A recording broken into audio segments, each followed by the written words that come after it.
In this video, I am going to rank every single brand new named location on the Chapter 7 map from worst to best. I will say, do take everything I say today with a little bit of a grain of salt because 1, this season has only been out for a couple of days now as of recording this, and 2, since we don't have the battle bus, it's been hard for me to find like my favorite drop spot since where you land is, kind of random. You're at the mercy of just kind of wherever the game spawns you. If you do go on to enjoy this video and you want to see more Chapter 7 content, be sure to hit that subscribe button, use code TYFRYZ in the FORTNITE item shop to help support my channel, and let's get right into this ranking video. At number 13, in my opinion, the worst location so far is actually Inoloop Labs. So this is actually fascinating, right? This is fascinating because this location is the most center point POI on the entire map. Like, this location is as close to the middle of the map as you can get, and normally in any other Fortnite season, that is a great location. But the thing is, you can't even drop here. Like, I don't even know if it's physically possible to make it right now because of the tsunami, right? You basically have to drop at the outskirts, and then everyone just kind of rotates around. Obviously, this is going to change, right? It's not fully going to be the tsunami, but you can't even really land here, and anytime you rotate into here, it feels like an absolute death sentence. There's giant mountains all around, right? Like, it's just this location and then all open land around it. And then for the actual location itself, yes, you've got a ton of chests, you've got the underground area. It's a really cool looking location, but the buildings up top are literally 100% made of glass. So even when you're inside of the buildings, you are never safe. I have gotten shot from 200 meters away because we've got an insane scoped AR this meta on a mountain when I'm sitting inside of a building because the glass is fake, right? You can just shoot out the glass. Anytime I've been in this location, I've gotten destroyed from everywhere around the map. I have not enjoyed my time here at Inoloop Labs, not to mention you can't even really land here. At number 12 today, folks, that is going to be Sus Studios. And yeah, I mean, I've seen some people on Twitter saying, oh, I love Sus Studios, but let's just ignore the funny name here. I do chests spawn at this location, like genuinely. I've landed here so many times trying to get gameplay for you guys, obviously. And the amount of times that I drop here, I can find like 5 chests and that's it. And not to mention, the main buildings of this location are like giant like warehouses. It's kind of like filming studios, so it's all just wide open. I really do not like the layout of this location. And my thought is, like, if you're gonna land at Sus Studios, just go to the other 2 locations that are right next to it that are significantly better. That's Battlewood Boulevard and Classified Canyon. At number 11 today, I'm gonna go with Humble Hills. Humble Hills is meant to be like a luxurious Hollywood style mansion, or I guess not mansion, but like multiple different upscale houses. This location actually kind of reminds me of Hunter's Haven from Chapter 2, Season 5. It's kind of a throwback there. My only problem with this location is every single building is legitimately made out of glass. I don't know why they love doing this, but it's like you can get shot from anywhere. Some of the ceilings of the houses are totally made of glass. I don't understand. It's like no building you go in are you safe. The amount of times that I've killed somebody and then I've gotten shot from halfway across the POI through a glass window, which should have just been a wall, and I die. Like, the fights are so frustrating here. If this location was just like regular houses and not this like fancy glass, I think it would be so much better, but because of that glass, I cannot stand fighting here.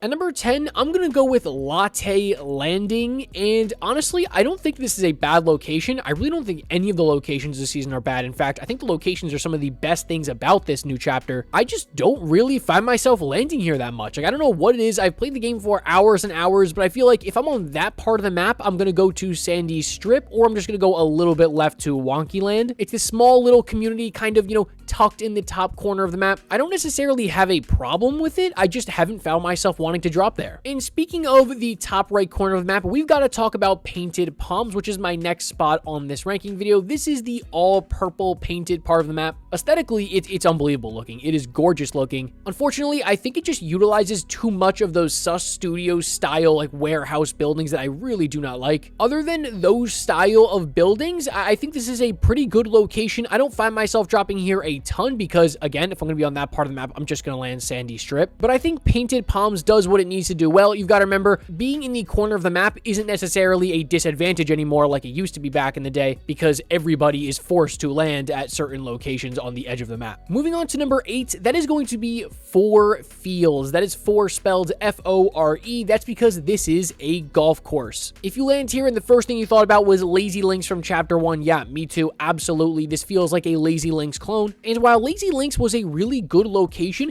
the only problem that I have with Four Fields feels is you really only have one building. If you land in the golf course, you're in trouble, right? You don't have a ton of loot and you're in the open. And being in the open in this season with, you know, a really good scoped AR is not a good decision. And so basically what happens is when everyone lands here, you have like 6 or 7 people all landing at that one giant building in the middle. It's kind of like the country club building. And then all the fight just commences there, right? Like it's just third party, third party, third party. So if you want chaos and you're on this half of the map, I mean, yeah, definitely drop here. It is absolute chaos every time I've gone here. And that's why it's pretty high up on the list, because some people don't even really care about looting. They don't really care about surviving. They just want to fight people. If that's what you want to do, land here. At number 7 today, guys, that's going to be Bumpy Bay. This location, the first time I dropped here, reminded me exactly of Craggy Cliffs. Like right on the water, just the way the houses look, it kind of looks like a little, almost like a beach club community. I instantly thought of Craggy Cliffs, and I actually thought Craggy Cliffs was a pretty good location from Chapter 2. This location is in the middle part of this list, and that's because I think it's kind of a mid location. It doesn't really do anything bad, but there's nothing about it that's going to be like, oh, I've got to drop Bumpy Bay. This is where I want to go. At number 6, I'm going to go with Classified Canyon. This is essentially like an Area 51 location, if you want to think about it that way. It is in the middle of the Nevada desert, and this location is insanely open, right? Like it is giant, and there is very, very minimal cover, and if you land in the middle part of this map, you've got to go inside, you've got to go underground, and you are going to be at a huge disadvantage fighting everybody on the outside of the location. In zero build, this is a really tough location to manage, but if you play it right, like let's say you get a sniper rifle, although I would say probably don't take the sniper. If you have that scoped AR, you can just sit on the end and just absolutely pick people off. The loot is very spread, but there is a ton of it here just because the size of this location is giant. It's a pretty good one overall. At number 5 is Tiptop Terrace. I absolutely love this location. This location is so unique, and it's not like anything we've ever seen in Fortnite history, really. I don't know about you guys, but this location, the first thing I thought of when I saw this was, you know, like the Ewoks from Star Wars, right? Don't they kind of live in the trees? I don't know. I just remember seeing that in a Star Wars movie. It's basically you're fighting in a bunch of tree houses, right? Like it's a very cozy location. Aesthetically, it looks absolutely beautiful. The reason why it's at number 5, though, and not any higher is because you've got to deal with a lot of really weird gunfights. There's launch pads everywhere. You can have people 20 feet below you. You can have people 40 feet above you at the absolute top of this location. And yeah, you're very prone to fall damage here. With that being said, though, I think this location plays pretty balanced. You'll normally get a pretty solid amount of people that'll come here. And the houses are spread at least far enough away where the third parties are an instant, I feel like. This has definitely been one of my favorite locations, though. At number 4 is Ripped Tides, and obviously you can see what they did there. This location is described as almost being like down a street in Miami, Florida, right? If you want to think about it like that. You've got some restaurants, you've got some houses. I love the feel of this location. It to me feels exactly like a hybrid mixture of Paradise Palms and like Sweaty Sands from Chapter 2. I love the way the buildings are designed at this location. There's enough buildings so that you can have 8, 9, 10 people land here. You can still find your own building to loot.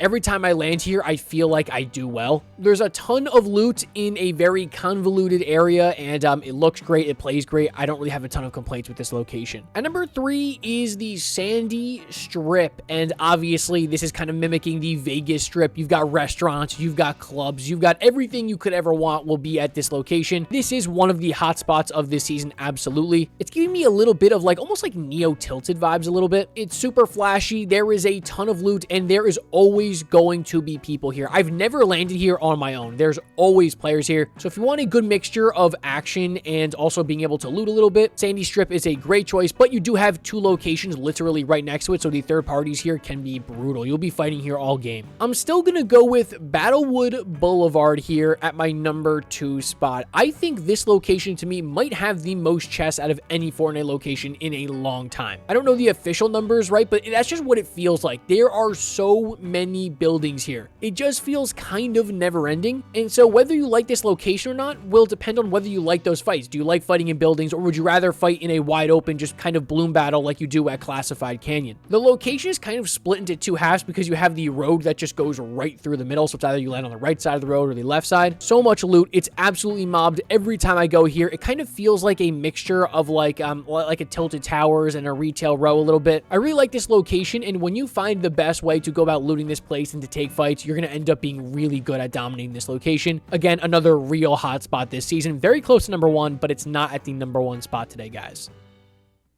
At number 1 today, folks, far and away the best location on the map right now, I think it is Wonky Land. Wonky Land is incredibly beneficial from the tsunami way to drop on the map right now, because if this POI was on, let's say, the Chapter 6 map in the same location, I probably wouldn't drop here, right? It's in the top left corner. It's kind of hidden behind a mountain. But now that people are forced to kind of drop at locations like this, I absolutely love it. It is a theme park. You've got games that you can actually play to actually get good loot. I saw someone on Twitter was playing one of the games and got 4 chug jugs and 4 self-revives in a single game. You can literally ride the Ferris wheel and it acts like a glider redeploy. If you jump off it, it will redeploy your glider, which makes for great rotations out of the location. There's grind rails all through the location, so you don't have to worry about running from one house to the next. You just hop on the grind rail and you can get around the entire location in like 30 seconds. There are all types of Easter eggs hidden all throughout this location. There are cannons that you can hold that will literally shoot out loot into the water. It is one of my favorite themed locations I've ever seen in Fortnite. It is so fun to go here. You really do feel like you are at an amusement park. There's tons of loot everywhere, Easter eggs for days. The only thing that I don't really like about this location is it can be kind of ratty, right? Like, just because there is so much stuff. Like, there's just so much clutter everywhere. I have been killed multiple times from somebody ratting in the pool water, you know what I'm saying? But I find myself having the best time in this game when I land at Wonky Land. It's a great location, and absolutely I would recommend you drop here if you haven't been forced to already.